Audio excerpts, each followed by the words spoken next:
राधा स्वामी जी। आज की सत्संग की वीडियो हम बात करेंगे सतगुरु और परमात्मा की एक रूपता के बारे में। कहते हैं यह कहा जा चुका है कि परमात्मा की प्राप्ति के लिए परमात्मा की भक्ति करना आवश्यक है। पर यह प्रश्न यह उठता है कि जिस परमात्मा को हमने देखा नहीं और जिसका हमें कोई ज्ञान नहीं, उसकी भक्ति कैसे की जाए। तुलसीदास जी ने अपनी सहज दीनता के साथ अपने को मलिन बुद्धि वाला कहते हुए हमें यह उपदेश देते हैं कि मनुष्य शरीर, संत स्वरूप और अनंत रूप परमात्मा के बीच में कोई भेद नहीं होता। इसलिए हमें सतगुरु को सदा परमात्मा का ही रूप समझना चाहिए। परमात्मा ही जीवों को उद्धार के लिए संत सतगुरु के रूप में प्रकट होते हैं। इस तरह सतगुरु ही परमात्मा के प्रकट रूप हैं और उन्हीं की भक्ति के द्वारा परमात्मा की सच्ची भक्ति की जा सकती है तथा परमात्मा का वास्तविक ज्ञान प्राप्त किया जा सकता है।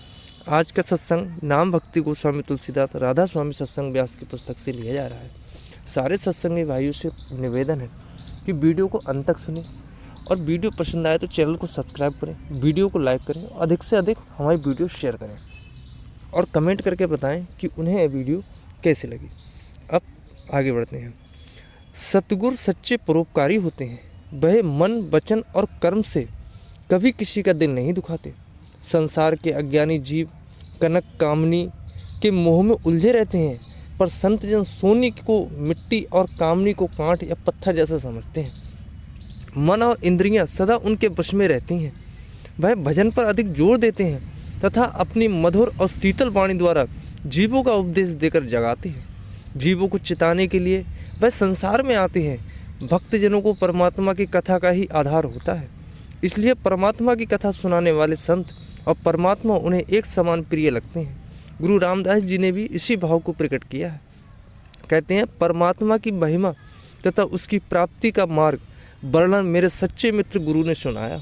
मैं अपने गुरु पर निछावर होता हूँ और उन पर बलिहारी जाता हूँ।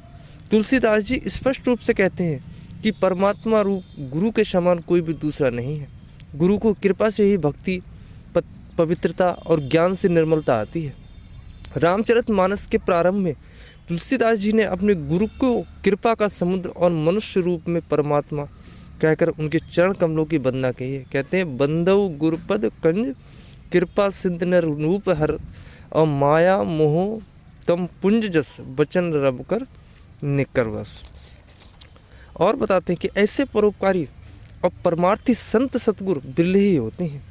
इसलिए हमें दयालु संत सतगुरु को खोजकर उन्हें परमात्मा का प्रकट रूप मानकर उनसे दृढ़ प्रीति करनी चाहिए और उनसे विनती करनी चाहिए कि वह हमें परमात्मा रूपी धन को प्राप्त करने की रीति बताएं। तुलसी ऐसे कहूँ धन धरन भय संत और परम पर काजे परमार्थी प्रीतिय लिए निबंध। संत और परमात्मा की एक रूपता को और अधिक स्पष्ट करते हुए तुलसीदास जी कहते हैं कि परमात्मा को वही जानता है जिसे वह स्वयं कृपा कर जानता है, और जो उसे जान लेता है वह परमात्मा का ही रूप बन जाता है। परमात्मा को केवल संत ही जानते हैं। इसलिए परमात्मा की जानकारी के लिए केवल संतों के ही वचन का प्रमाण मानना चाहिए। संतों को केवल अपने स्वामी परमात्मा का ही ध्यान होता है और परमात्मा का ध्यान संतों में लगा रहता है। इस प्रकार संत और परमात्मा परस्पर एक परमात्मा से वह तनिक भी भिन्न नहीं है। केवल ऐसे संत सतगुरु ही जीव को परमात्मा की जानकारी दे सकते हैं और केवल उन्हीं को कृपा दृष्टि से जीवों का कठिन से कठिन कार्य कलेश दूर कर सकते हैं। साधु संतों की महिमा का वर्णन ब्रह्मा, विष्णु, शिव, नारद, शारदा और हजार मुख वाले शेषनाग ने भी किया है। अपनी संत सुलभ विनम्रता के साथ तुलसीदास जी कहते हैं कि संतों की महिमा का कथन करने वाले वह उसी प्रकार असमर्थ हैं जिस प्रकार कोई साग सब्जी बेचने वाला मड़ियों का मूल्य लगाने में असमर्थ होता है।